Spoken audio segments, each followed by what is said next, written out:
Bismillahirrahmanirrahim. Assalamu-alaikum warahmatullah. Today we will learn Ain and Ghain. Let's start.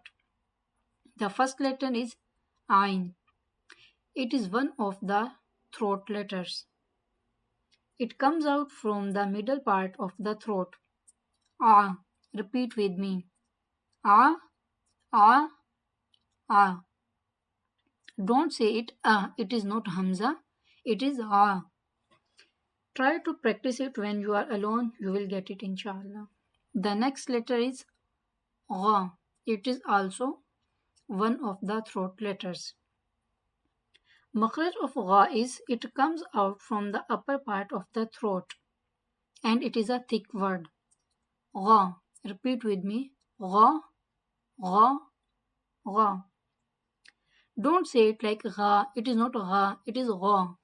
That's it for now. Jazakumullah khairan kaseera. Wassalamu alaikum warahmatullah.